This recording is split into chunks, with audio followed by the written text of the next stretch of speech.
What's going on, everybody?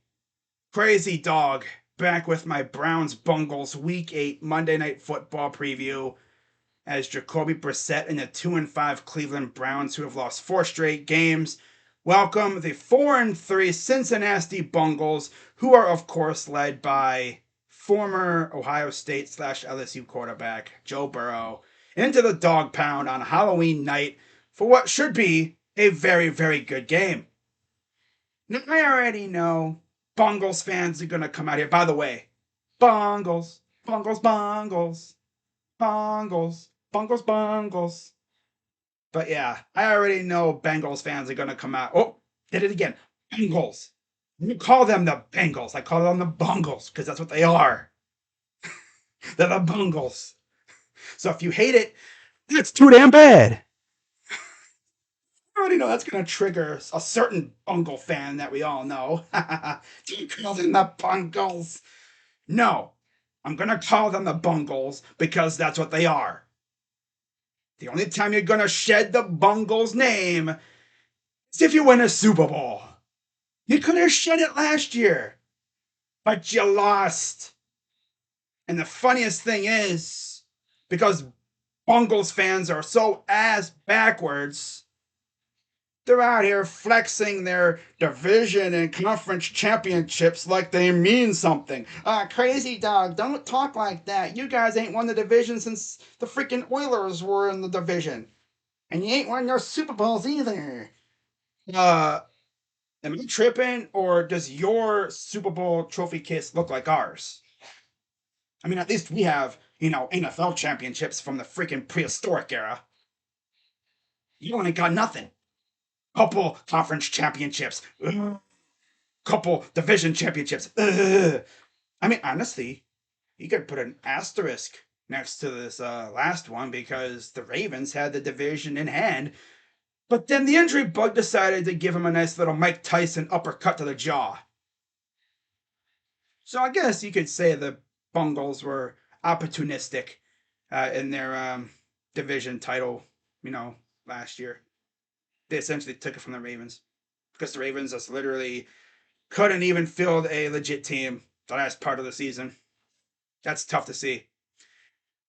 As you can see now, the Ravens are pretty much healthy and they're as dangerous as ever. The Steelers are playing like a bunch of scrubs right now. And the Browns, once again, just cannot get out of their own way. So it looks like it'll be Bungles and Ravens for the AFC North. Unless we get our act together just in time for Deshaun to get back. And we, turn up at the end of the year and swoop in and steal the division from right under your nose. Imagine if that happens. Oh, I would love it. Bengals are like one win away from the division, and they lose, and we swoop in and take the division from right under their noses. Oh boy, I would never let them hear the end of it if that happened. But if I'm being honest, that's probably not going to happen. It's probably going to end up Ravens or Bungles winning the division again, which means if the Bengals win it, they're going to spend the offseason. Look at that division title. When was the last time you won a division title? It's pretty much what they're going to do. You know? It's so funny. Now, talking about this game, I mean, you look at the Bungles, you look at their offense, very good offense. But they had a very good offense last year, and look what we did to them in that first game in their house with a quarterback who had a bad shoulder. Look what we did to them. Yeah, we went into their house and whooped their ass. Again. Nothing is better than going into your little brother's house and kicking his ass. Like he stole something from you. Like he owed you money. It's essentially what Baker did to him every year. In fact, since Kevin Stefanski came to town, the Bungles have not beaten us. And if you ask me, that ain't gonna stop this week. Nope. It ain't gonna stop this week. Nope. At least I hope not. If I am the Browns players in that facility today, I'm pissed off. We should have way more than 2 wins right now. You know, we should have at least 4 or 5 wins right now. Every game but the Patriots game was winnable at the end. We just haven't been able to finish. But I will say, if there is a week to get right, it's this week. Got our little brothers coming to town. I would love to see this team go out there and put out a complete performance. Offense balls out, defense shuts them down again. I mean, Bengals fans are probably gonna come out here and talk about how Jamar Chase is gonna, get like 200 yards receiving. But I mean, look what he did or didn't do last year. Denzel Ward and Greg Newsome completely shut him down. And I have no doubts that it'll happen again. Because Greg Newsome is a really good player. Even if we don't have Denzel, I think Greg Newsome can do it. Now, the only thing is, if MJ Emerson's guarding Jamar, I have a little worry, especially if our safeties are out here acting like a bunch of losers again, like they have been acting. John Johnson, I'm looking at you, buddy. But if our corners are up to the task, I think we have a great chance to, shut them down again. Especially if our pass rush can get to Joe Burrow. Because their bodyguards that they sign, La'el Collins against Myles Garrett, that should be fun. Especially because Myles doesn't look like old Myles as of late. Getting to the quarterback, bringing him down. He had a sack on Lamar Jackson. He's been looking like old Myles lately. I need that to continue, especially heading into the bye week. And another thing is, we got the trade deadline the day after this game. So maybe if we go out there and win, maybe that'll motivate Andrew Berry to maybe make a move or two. But if you ask me right now, I don't think we're going to make any trades bringing people in, but I do think we trade people away. Guys like Kareem Hunt, Greedy Williams, Jack Conklin even. And I don't think that'll happen until maybe after the game. We'll see. So anyways, let's get into, my news and propaganda portion of this video. First off, I got some injury news to talk about, as according to Adam Schefter, and I quote, Browns starting linebacker Jacob Phillips tore his pec during Sunday's loss to Baltimore and now likely will need season-ending surgery per source.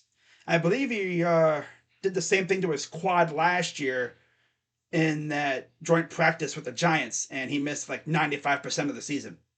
Well, now he's out for the year, and he joins Anthony Walker on the injured list. Damn.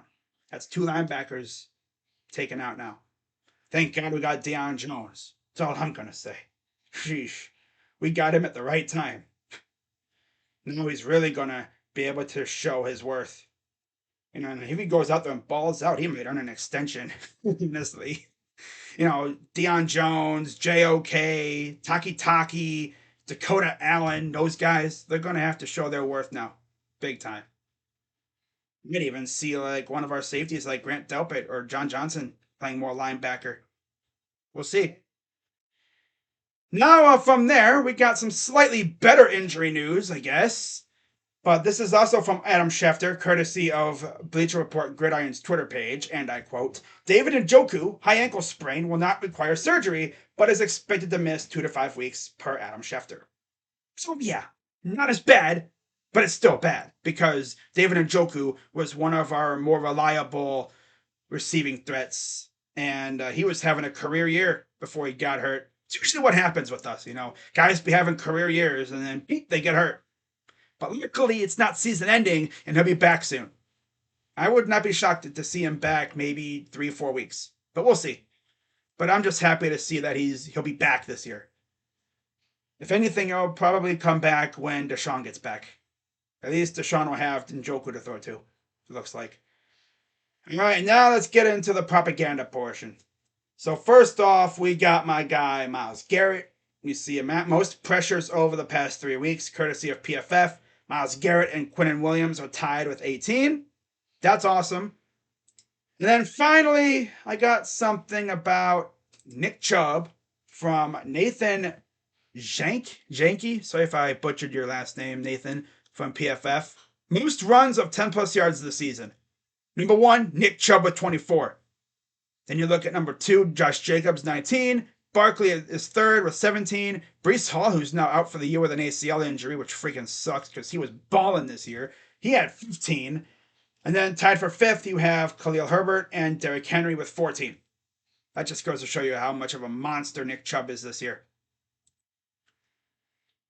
And now, with that, let's get into my 3 keys to victory for the Cleveland Browns on Monday night. First, we got contain the Bengals offense. Pretty simple, right? Or I guess it's easier said than done. But I mean, if there's any team that can do it, it's us. I mean, we've done it before. I could see us doing it again, especially if we get guys back off the injured list, like say Denzel Ward, and especially if our pass rush can get to Joe Burrow, which we have done that in the past too. It'll be interesting to see if we can do it this time around because, like I said earlier, the Bengals made some, signings at the offensive line this offseason. So, see what we do. No, number 2, force turnovers, take care of the ball. Pretty simple, just like last week.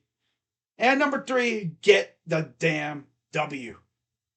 Because I'm telling you one thing, I do not want to lose this game and have to suffer the entire bye week listening to people on Twitter complain about this damn team. I want to freaking win this game and get into the bye week with a somewhat decent 4-5 record. Or 3-5. And then come out with hopefully a win against Miami, which would be tough, but it's doable. Just get into the bye week with a win. Because I'll tell you one thing, bye weeks are better when you win. You don't just suffer. But yeah, those are my 3 keys. And then my player or players to watch is whoever is guarding Jamar Chase. And then my prediction. You guys are going to call me a freaking lunatic for this. But I got the Browns winning 31-24 in overtime. Yeah, I got the Browns going to overtime to beat the Bengals with a touchdown. Yeah. I guess I could go even bolder and say a defensive touchdown. Ooh. Yeah. Imagine that. Freaking like strip sack or pick 6 to end the game. That would be glorious. I would love that. Yeah, that's pretty much all I got for you. Hopefully the Browns give us a treat for Halloween. That would be awesome. Of course I'll be streaming the game. Just go out there and get a win. That's all I gotta say, Shout out to my dog pound brothers. You already know, man. Haven't said in a long time in my videos. My goodness. But yeah, to the Bengals and their bungle freaking loser fans or whatever, yeah, it's got one thing to say. Bongles. Bongles, bongles. Bongles. Bongles, bongles. Freaking loser franchise. It's funny. Bengals fans say we suck, but y'all can't beat us. Y'all have beaten us one time since 2018. Isn't that sad? And we've had some pretty mid teams during that span. They've beaten us one time. And honestly, I didn't really care about that loss because that loss helped us get rid of Freddie Kitchens and bring in Kevin Stefanski, who, by the way, the Bengals have not beaten. And if you ask me, it ain't going to change this Monday. It ain't going to change. I got us going out there and whooping that ass all over the place. We're going to throw you in the lake. We're going to throw you in the lake and make you sleep with the fishes. But that's all I got to say, guys. Shout out to my dog pound brothers. You already know. You already. Be sure to give this video a like, subscribe, hit the bell. And I'll see you guys tomorrow for Cavs and Magic. Can't wait for Monday. Can't wait for Monday. Let's get right, guys. Let's get back in that win column. Tired of freaking losing, man. Especially these jabronis. It's freaking stupid, man. Like, why the heck did Paul Brown go to Cincinnati of all places? Okay. Mark Modell fired you. You want to get revenge on him. So where do you go? Cincinnati. He could have went to Columbus. You know, go to Columbus, turn that whole area into Bengals town, whatever. The jungle. You essentially own the state because it's the capital. No, I'm gonna go to Cincinnati. So go to Kentucky then. Why don't you just go to Kentucky? Cross the bridge.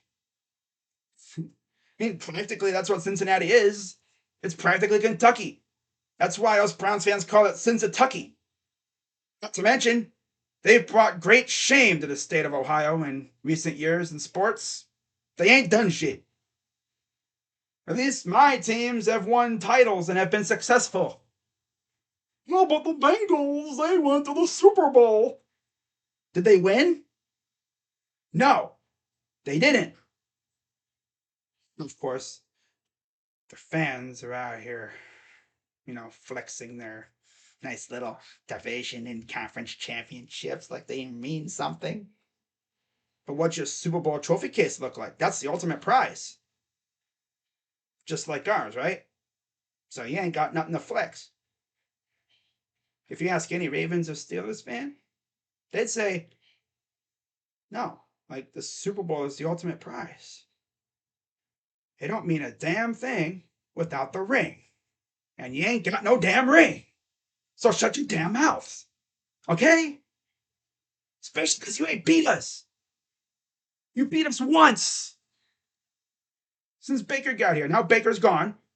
Kevin showed up. And you ain't beat us at all. Oh, but Bengals fans are going to bring up early 2000s history. Yeah. Like it means anything. Again. Video's supposed to be over and I'm out here ranting about the damn Bungles and their damn fan base. My God. I can at least tolerate Ravens and Steelers fans, but I swear to God, dude, Bengals fans are really quickly becoming my most hated fan base in this freaking division. You know? At least the Ravens and Steelers have a small bit of cool fans.